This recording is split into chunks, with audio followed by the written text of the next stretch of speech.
Hello, gamers, and welcome back to another episode of Auto-TerraFirmaCraft. My name is Dark, and yeah, we're back again in our world. After it's been a little while, we got a little burned out, I think, doing our last project. As did you, it seems. It was a little bit too big of a task to take on for a single episode, and went maybe too much in the weeds for the typical audience, and the view numbers reflected it. But here it is. This is what we made. It was an itch we wanted to scratch. And so we scratched it. That's what we do. This machine behind us makes automatic cheese. That is what we did last time. That is a hell of a process. There's a lot involved in it. I make a lot of cheese in this world, and for my sandwiches. And so that was fun to automate and get totally off my plate, because it was a pain to do manually. So we're going to do a little bit more automation stuff today. But we're going to do something a lot less complicated than what we tried back there, for sure. And not get quite so much in the weeds about it, I think. We may not even finish the whole project. We're just going to do some cool stuff that's going to be relevant to all of this behind us. Yep, metals. I did all this to get to blue steel, red steel, and then a bucket. Make a few buckets and things. This is my setup. It's not great, right? I've just got ingots lying all around on the floor. I've just got two crucibles here with the old bellows stuck behind them in a nice little place. And then I've got my big, what do you call these thing? Blast furnace dude down in the basement here, where you can do the bloomery stuff and get all that going. Not great, not great. I've just got metal-based stuff lying all over the place, and I think there's some automation we can do, specifically around ingot production. I did write all of these signs out to help me understand how to get to steel. So in the blast furnace, for example, we make the pig iron, and that gets us to a high carbon steel ingot, which gets us to steel. Using that, we can make black steel by using nickel, black bronze, pig iron, a weak steel, and then getting it to black steel, etc. Then to blue steel. Then we repeat it for red, and then we can combine those into the buckets and things. But yeah, we can get a lot more of these, I think, by doing a little bit more automation. And we could probably do with extending the house in some way, maybe using more of the basement or one of the other floors a little more or to just give us a bit more room to do all of this stuff effectively. We may need to move things around in order to get it functional. But first I wanted to go over into Creative and do a couple of tests to make sure that my ideas I had in my head are valid and actually work. So let's hop over to a Creative copy of the world where we can play with a little bit of freedom to scope out the idea. Okay, so here we are in a creative copy of the world that we made last episode in order to do all of this testing configuration stuff to figure out how auto cheese was actually going to work. At least we did most of the problem solving here in the creative world, then carried that through into survival where we did a lot of the finishing touches. And this is where I have just cleared out a whole bunch of land, and we can do a couple of more tests here with figuring out how automation for ingots is going to work. So we've got the old blast furnace, made this one higher to the maximum so we can use the maximum inputs. I think the one I built in the house doesn't have that yet, so we could definitely look at to extend that. And there's a few advances we have made in fuel sources and etc. Since we made the original one of these. Specifically the fuel source, we got bituminous coal now, which I have right here, right? And bituminous coal burns at brilliant white for 2 minutes and 12. And brilliant white is the hottest it gets, right? It's all the way up here. So we can just use that. We don't need to use just charcoal and the bellows like we were doing before in order to heat this up. We can just stick that fuel straight in there. Wonderful. That means underneath we can just have a basin to collect the molten material in. So you put it all in the top, throw everything in. In fact, we can demo that, right? So as far as I remember, we have like the iron, we have flux, and we have the bituminous coal. Boom. Bit of excess stuff left over. We'll figure out the exact amounts we need later. And now this should be totally full with inputs of the, I don't know what you call this, coke, I guess, the thing that burns, and the fuel is maximum, and we've already got our toya in there, ready to go. They're the things that are needed to make this thing run. So that is now lightable and should just melt the iron into, we're going to get pig iron out of this, I believe. So we get liquid pig iron, and that'll come out of here. And then comes the interesting part. Yeah, we're going to suck it out straight as liquid because let's just pick any old ingot. Let's go for a steel ingot. Okay, this is the interesting part right here. Sawing. You can create steel ingots from sawing a steel sheet. How do you make a steel sheet? So using liquid metal combined with crystallization catalyst in a compactor, we can make steel sheets. Then we can cut the steel sheets and turn them into ingots. So this is an interesting sort of backwards way of making ingots without ingot molds specifically, because we've been doing this very manually with ingot molds, and it is a whole thing.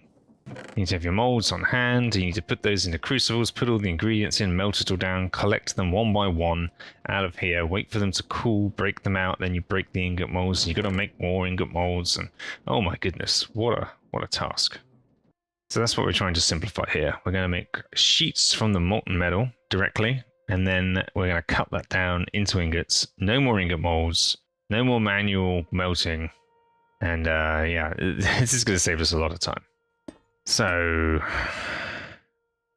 we're going to want another basin here. And we're going to pump it straight into the bottom of the basin. We're going to want a compactor. It's called a press, not a compactor. Like so, sitting on top, right? That's going to come straight out into a belt. Like so. We need to get crystallization catalyst in here. It needs to come in from the side, so we're going to need a hopper and a chest.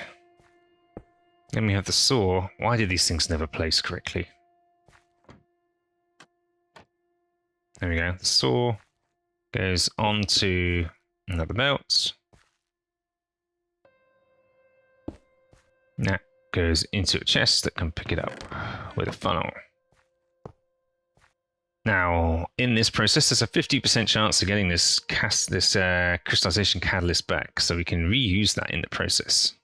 And I saw someone else, a guy called Rob's Mind, he did something similar to this, and I'm going to steal his little trick here for reusing that, because it was really cool. He used a weighted ejector, and I've not used one of these before. I think we need a way of getting stuff back into the chest at the top first, so let's get a chute in place. And the weighted ejector, I think you do... No. How do you do this? You crouch click where you want it to go. Then you place the block there. Okay, then we can use filters. So an attribute filter. So we want it to be basically only use ingots. So if we grab a ingot, modify this, we can use this as a template. And in here, we want this to say... pileable ingots. They are pileable, TFC pileable ingots specifically. So that just identifies it as being an ingot essentially. And what we can do is to say to the saw, only saw those and only pick up those there. So out of here, we're going to have ingots coming out, as well as 50% chance of crystallization catalyst. The ingots will get chopped. Sorry, the steel plates will get chopped into ingots, but the crystallization catalyst will go straight through. It won't get picked up by this. It'll get catapulted back over there and into the system. That's the plan. That's his little trick that we saw. I love it. Okay, now we just need to get some power back here. So we're going to power that, power that, power that. There we go. Right, so we've got some power. We filled this up already, right? Yeah, so we can do a test straight away. Oh, we've got to power this guy. That just needs connecting up there. This guy needs connecting. All right. Let's light our furnace. All good. Boom. That should start warming up, and when it gets to white hot, everything should just melt. And we're going to get a whole bunch of molten pig iron, I believe. And we should just see this thing do its thing. Oh, we need a crystallization catalyst in here, which I've got a bunch of ready to go. Here we go, it's getting to white hot. Ooh, see that? Whoop, whoop. should be coming in through to here, pig iron, and I think when it gets to 200 millibuckets, should be enough to be able to make a sheet. That's 2 ingots. Made a sheet. Made an ingot, got sucked up. Extra crystallization catalyst got put back. We ended up with pig iron sheet ingots here. Isn't that great? So we'll let that run and we'll just see how many ingots we get out of this. Yep, we're out of iron, we're out of material in here. And we should have 20 ingots. Fantastic. This is, however, only stage 1. We don't just want to make pig iron, of course. We want to make the steels. They're the cool things. So we need to figure out how to get there. So yeah, from pig iron, we can get high carbon steel just by working on an anvil. And I'm pretty sure we can do that with... We need to get to a weak steel ingot anyway. Okay, so we can make black steel this way in the future by combining more pig iron with weak steel. So that's the later phase. But the next thing we need to do is this. We need to get a pig iron ingot, and we need to work it on the anvil to get it to a high carbon steel ingot. And it's this working on an anvil, which is the next phase of automation that I want to be able to do here. Not just the smelting, but some of the anvil work. And I think we can use deployers with hammers for that. So that's the next thing to try. So we should be able to have ingots coming out of here and into a deployer. Like so. We can have deployers along there, and these guys we can give them hammers, right? So let's give them some nice black steel hammers. Let me just do one of these at a time, actually, to show you what I think is going to happen here. So we're going to put a thing on here. Boom. That turned into a high carbon steel ingot. And I think if we do this, it just, again, it turns into steel. Boom. Steel ingot. Wasn't that so much less effort than doing it myself? So by putting 2 of these side by side, we can just take our pig iron, throw it on the belt. Oh, this guy wasn't powered. We do this. Nice, and we just make steel, and that can come straight out of there. I don't think there's any other reason to keep pig iron around. So we would just get a funnel and just automate that entirely. Turn all of our pig iron into steel. So from there to there, we've automated steel production from our iron ore. Ideally, we need like molten... We've got steel ingots. We're going to want to keep some steel ingots around. Doesn't look like a deployer can place the ingots, so we need to place them ourselves. That is fine, we can deal with that. Or we can just store them en masse somewhere. What we're going to want to do is split this line off, because we're going to want to funnel in a tunnel. That's the guy. So we're going to want some tunnels. So let's extend this out. 1. Put a tunnel. 2 tunnels.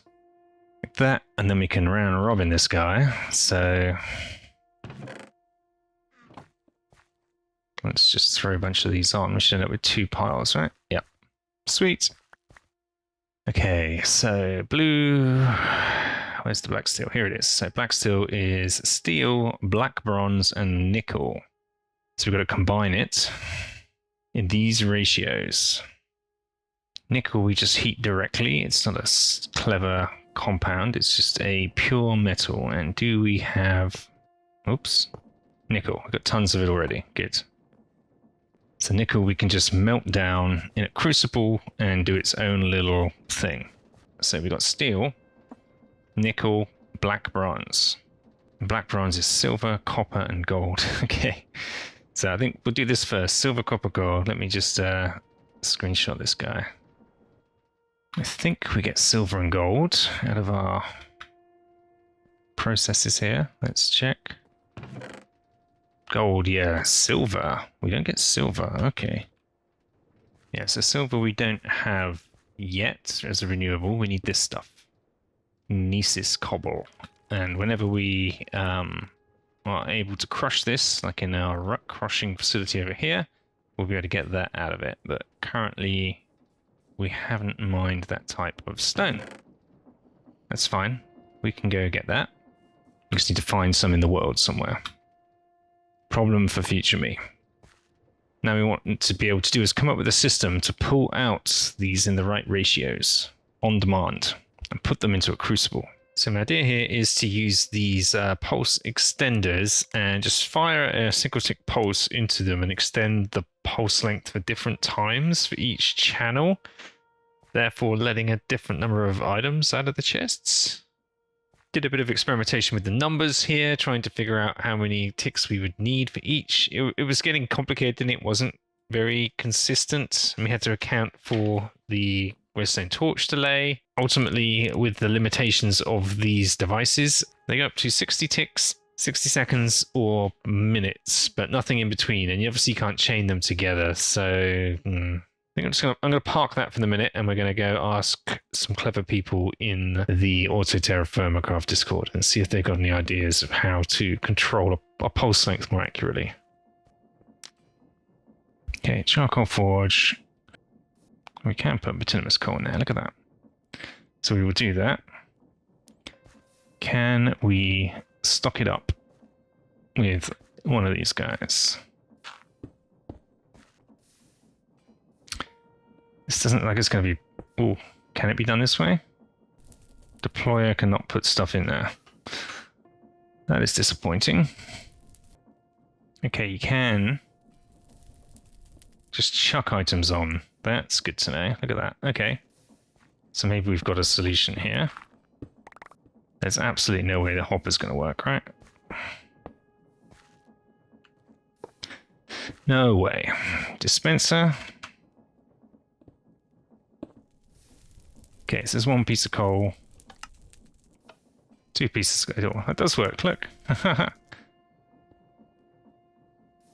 Oh, one of them did. Okay, let's box this in a little bit. Nice, that does work. We can dispense coal into there. That's good. That is real good. Right, I'm going to want this on a little bit of a clock. Nice, so that should work. Just need to set that to a minute instead. What we're going to do is every minute pump something in there. We've got a deployer holding a bit of flint steel behind here that's just constantly trying to light it. So we've got fuel and ignition happening constantly. That's great. It's totally automated coal forge, and then the crucible just goes on top. We are going to need to pump out the liquid from one of the sides here. It can't be underneath in this instance, so that will probably work. So then we need to figure out how to get things into the top of the crucible in a controlled way, using the system we had just tried to build. So we're going to experiment with a few alternatives to this based on what we know and what we can find out by talking to other people. Okay, I've been trying for a while to figure out how to get the exact number of items I want out of a chest. A very specific number. Specifically, this is going to be for the ores and their ratios, and I have been struggling.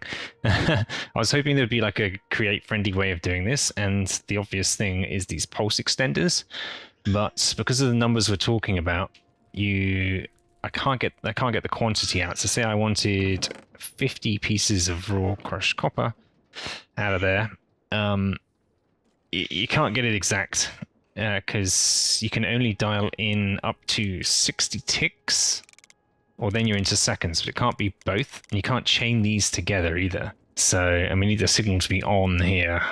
Yeah, I can't figure out a way of getting that to work. I tried all sorts, inverting the signal, just flipping these, doing it with a there's always extra delay either from the torch or from the pistons, or getting rid of it completely and just attaching them straight to the, inverting the signal basically. It never got a consistent outcome, and I couldn't tailor it to an exact number that I wanted. I put the problem into the Auto-TerraFirmaCraft Discord, and who was it? It was Consola5 came up with this clever idea, which does work, but using what are these guys called? Pulse repeaters. And you can set it to like 5 seconds and 2. So that's like 102 ticks, for example. But the number you get out again is not totally consistent all the time. And it's a little difficult to dial in precisely. So I might just go with the vanilla method here. And that vanilla method is a hopper clock because the number of items we put in the clock is the exact number of items we get out the other end. That is way simpler to understand, and therefore I can customize exactly how many items I want to come out of there. That's what I think is going to be the best solution. So I have taken that solution and I have duplicated it thrice over into this setup here. So in here we can put the 3 ingredient types we want, and we can smelt everything down. And we can accurately control what ends up in the crucible here. So I think we're about ready to give this thing a test. So we can just push the button and we should see all the ingredients come flying out in the quantities we have determined. We're just going to turn that off for the minute, make sure everything smelts down okay. And I've connected this up to the ingot chopping mechanics thing we just built behind us here, just to make sure we can also chop these sheets down, or create the sheets and then chop them down into ingots as well for black bronze. Last piece of metal.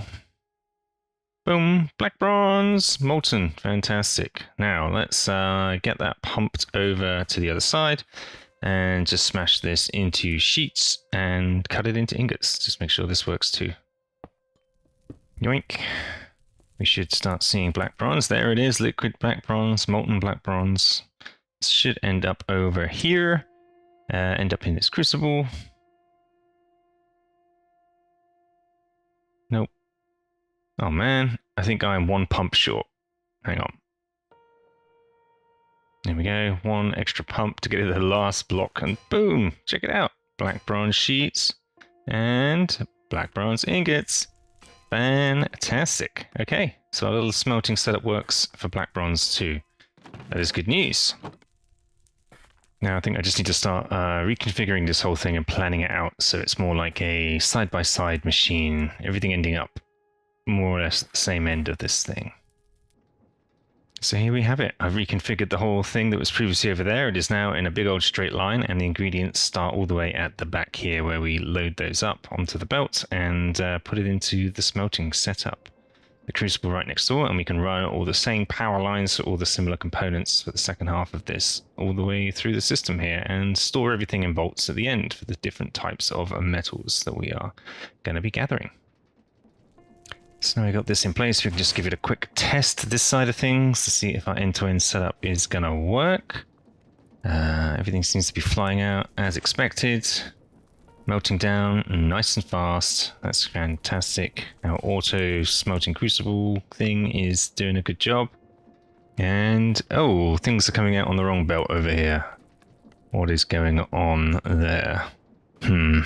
Oh, we're getting all sorts of different ingots. The materials are just melting down on their own. Ah, they're not being allowed to mix. Oh, darn it. Okay, this is because we didn't wait until the crucible was full. We're just pumping straight out of the crucible, so I've got to go fix that. Okay, the way we're going to fix that is with a clutch, so we can turn on this pump when needed, and then we just need to figure out how and when to actually trigger that. So we need to wait until the crucible is full of liquid. Maybe we can use the threshold switch to determine that. Okay, everything is tidied up. Got it a lot tidier. Let's have a good look here. And I added nickel processing as well. And I think we're about ready to test this. Something always goes wrong when I test, so I'm not expecting this to go perfectly. But the original bit we were just working on managed to get that nice and slimline. I was trying to use a threshold switch to determine the what's inside the crucible, but the threshold switch did a weird thing where it was reading the quantity of this and this inventory to the left together somehow. So this was like 9% when full, but then, you know, this is, you had to add these other 9 things to get to 100%. Very strange. So we've gone with the timer-based approach. So based on the time we push the button at the back to activate it, we've got a delay, which should be enough time to allow the items to get into the crucible and melt. And then after that, we've got enough time to turn on the pump to pump it all out as a liquid and get it into the system. I think we're good. Just make sure we've got enough fuel and everything. Oh, plenty. Yeah, we got lots of everything in the system, including our ores. Yep. Cool. We do need to automate getting ingredients into here. which I guess would be a similar system to this. I think for now, what we'll do is we'll just throw in this, and we get a bunch of stuff back from it. Okay, that's now doing its thing. We're going to turn these two on over here. Kaboom, kaboom. Let's see if I got the timings right for the black bronze.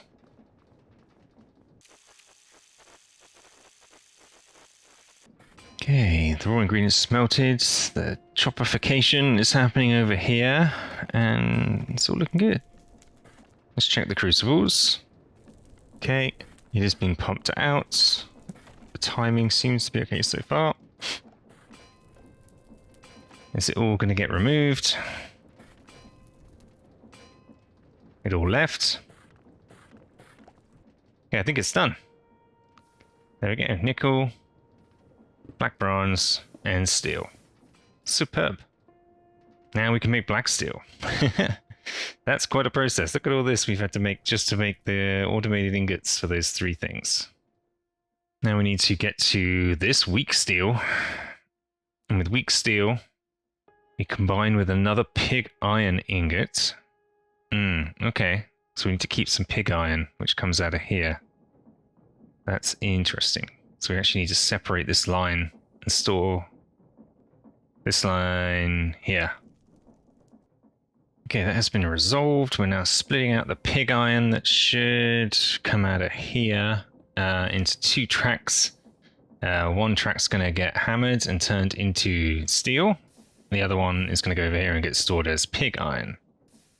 So now we've got four things coming out of this that we're keeping en masse. Okay, so I've hooked up a item delivery thing here for the blast furnace as well, in very much the same way as the black bronze beneath us, and it's just got all the various ingredients in there. So we've got the iron, we've got the flux, and we've got the coal fuel that's all going to end up in there and do its thing. And yeah, we've just got a bunch of buttons to hit to activate the relevant material that we want to create now. Now, I'm not quite ready to build this in survival yet, and there's a few reasons for that. Number one, I don't know how much bigger this is going to get. We want to get to black bronze, and maybe we want to get to black steel, and maybe even red and blue steel, perhaps, which would mean taking outputs out of here and doing a similar process again, off in another direction or back that way, whatever. We'll figure it out. So I don't quite yet have an idea of how large this thing is going to be, so I can't figure out exactly where in my world to position it. And I want to connect it somehow to our stone processing facility over here, which at the moment, after washing everything and grinding everything, just outputs to these chests. So that makes me think we could put something out back here. Could even put it in front if we committed to moving the drilling machine docking location that also pumps straight into this. But to be determined based on how large this thing ends up being when it's finished. So, no survival building this episode, at least for this part of the machine. We'll save that for another time. What we can do is look into getting silver. That's something we have yet to actually do. And we also need to go get more marble. We did have a source of that to get more flux. So we're going to need a lot more flux. We did previously look up how to get silver, and we get it by washing this stuff, the Gnesis cobble. I have looked up how to automate this. Now, in theory, I think it is possible. And I'm going to take you on the journey of that. I've got a diagram, which I can flash on the screen now. And I've got that from the Auto-TerraFirmaCraft Discord and the folks sharing in there. And it sort of shows a path to automation. But it is not simple. I don't think we're going to be able to do it. But let me show you in the JEI here, like exactly what's going to be going on. So yeah, we get the rhyolite cobble. We can grind the cobble into gravel. The gravel, we can get flint out of there. And then flint, we can combine with water, sand, clay, and bone meal. That's a lot of resources that are not renewable. So we may be able to get renewable flint, but water, no. Sand is not renewable. Clay is not renewable, as far as I'm aware. Bone meal, kind of, but very difficult to get renewable. And all of those things combined get you silt dirt, and then silt dirt, there it is, the silt dirt you combine with sandy loam dirt, which you also need to figure out how to make 3 to 1, gets you the Gnesis cobble, and then Gnesis cobble, and that gets you the silver once you wash it. That's a lot. So this is not, it's technically sort of renewable, but there's so many unrenewable things in there. Like that's far too much work. No, thank you. So we're going to take our drilling machine and we're going to go find some Gnesis rock. Basically, I'm not sure we've actually found any in our world as of yet. So we're going to go on a bit of an expedition and see what it looks like. Before we go off and do a whole bunch of exploration and spend tons and tons of time doing that, I do want to understand my options here. So I've just been looking at all the different material types. So the materials we need to get this are in the lower areas of the world, which our drilling machine can reach. And we have options. It's very difficult to find these rocks when they're so low in the world. I mean, I can sort of free cam around, I guess, and go look down there. I'd rather not in survival if I can help it.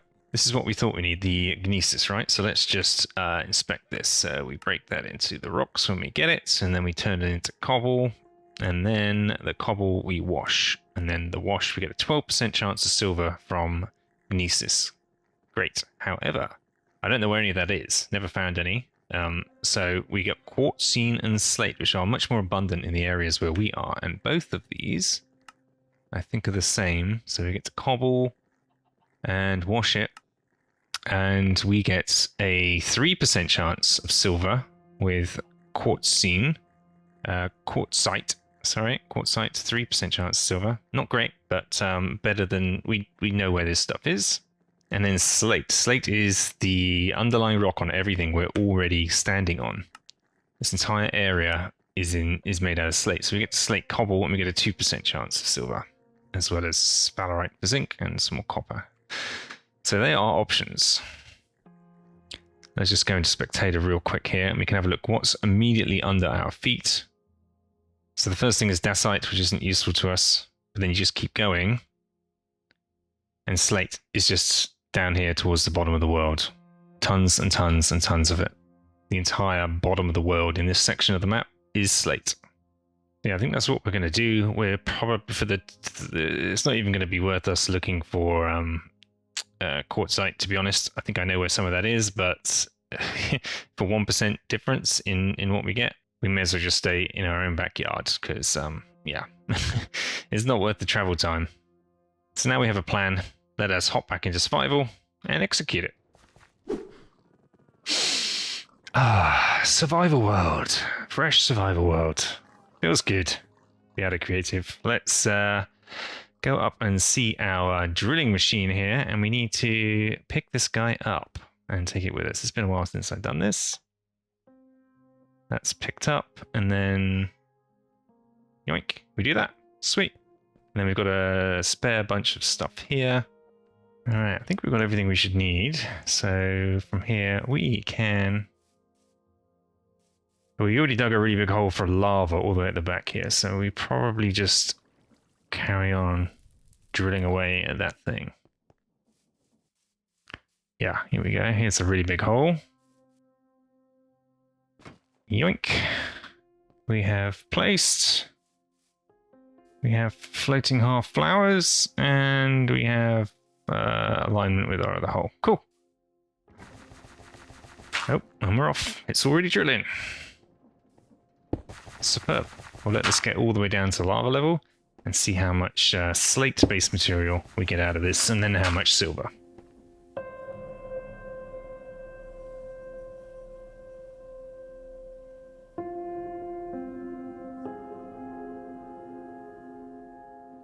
Oh, we encountered a little bit of lava there. I think that's going to be fine. This machine will just go straight through it, as far as I'm aware. Yeah, it shouldn't be a problem. Slight problem, I can no longer see the machine. It's completely covered in lava. Okay, this is better. We can do it from this side. And that should be good. Let's bring her on up. There she blows. Right, what do we got? Oh, sphalerite directly. Slate. Conglomerate gravel. Slate. Slate. Slate. Slate. Amazing. That's exactly what we wanted. Let us, we're going to go process this because we're pretty full. We could add more chests here if we want very easily, just to make sure we get more and we can do more runs without having to go back and forth all the time. But I want to see how much silver we get out of processing all of this. So a reminder of how this works. Face arrow that way. Yoink. We place this guy back in place. And oh, this switch is on. Okay, that's got to come down. And then the whole thing's got to be on, but not drilling. Like so. And that should be pulling items into here. Yes. And we created this crazy filter system, and we just go round, whoops, in sections here. This stone is coming from next door. We let this do its thing, and we've got various filters. So first we do this, which is all of the rock that we need. We convert the rock to cobble in our inventory, like so. Because we're that strong, and we can compress stones with our bare hands. And then we just throw all the cobble in there. Let me reorganize my inventory a little bit, make this a little bit easier to do. Just like that, we're processing all that slate. It's all getting washed. I think we just saw some bits of silver already coming through, and we can count how many bits end up in here. We don't currently have any. In fact, there's the first bit coming through already. Fantastic. Let's see how much we get out of this whole process. And we're done. Boy, oh boy, that took a lot longer than I remember. I never really filled it up that much before, I don't think. And we built this whole thing a long time ago. Well, way before we knew a lot of the automation stuff we know now and had a lot of the resources we have. So I think we can improve that a lot if we're going to continue doing this. Now, the moment of truth. Silver. That was very disappointing. Yeah, 13 silver ore. That's really not great, is it? Because we're just picking up these little things, right? 20% chance of that coming. Okay. So we've got a 2% chance of generating this, then a 20% chance of generating actual silver ore out of it. So out of each piece of cobble, that is 0.4% chance of getting crushed silver ore out of our cobble. Pretty low. I checked on my waypoints, actually, because I had previously wandered around this land, and it isn't that far away from home, and marked some silver on the map. There's some right behind us there. And yeah, that means there's going to be probably some silver deposits underground. There's a little bit more there, so I'm going to get my drilling machine out and put it here. This is probably going to be way more productive than drilling one hole and getting a good haul of silver rather than drilling 10-20 holes to start with. So let's see how far this gets us straight away. And away she goes. Let's see what we get out of this little adventure. It's going to get a bit wet. Okay, so as you can see, we made a pretty big hole here. I think we should be down to the last of the silver. That turned out to be a pretty substantial vein, actually. Big enough to get us... Well, we'll see how much we got. I actually found it easier to zip back to the base and double the number of chests on this thing, rather than take the whole thing back, unload it, and come back again. It seemed to make a lot more sense. Let's have a little look. Wow, these chests didn't even get filled, look. We've got quite a lot of this normal native silver. Okay, maybe I didn't need to add all those chests. Some buried in there, some in there. Okay, good. And we've got an awful lot of this granite rock, which will give us a fair amount of chance of getting more of that silver back again. Look at it. Oh, that's really good. Look at that. Good. All right. Well, we're going to take this back and unload. And processing's almost done. I'm just emptying all of the actual minerals we gathered up. But before I go pick that up, actually, we should have now processed all of the stone that came through, the granite, and then we should have the total amount of silver that we got from that. So let's count that up. There's all the silver we got from processing the stone. We'll leave that outside, and in the meantime, basically shove all of this in here, including all the little bits we picked up. Got some logs there somehow. We'll process all of that, crush it down, and see what we get. Oh, there's still more. Of course. Wow, there's a lot. Okay, I've moved it all into one chest so we can see. Whoa, nearly a whole double chest of crushed silver ore. That's awesome. Each little piece melts into 1100, no, 1600. Yeah, 100 millibuckets, so 1600 per stack. That's a lot of silver. That's definitely the best way to go about getting silver, I think. Considering how difficult it is to get the rock types that we need to get higher yields. We can always resort to the rock type when we run out of deposits, but I checked my journey map, my waypoints finder, and I filtered it by alphabetical order. I already taken out the silver one that we just done, but these are the various other silvers that are around the world. Some are a bit far away, like 5,000 blocks is along, but some are relatively close, like here. In fact, I already had a mine, apparently. I could probably go back to that. It's only 350 meters away. And there it is. Yeah, I probably haven't exhausted that either. So we've got lots of options, but for now, that's going to do us just fine. And we got that from all of the marble rock we collected. Right, it fills up the double chest. That's absolutely awesome.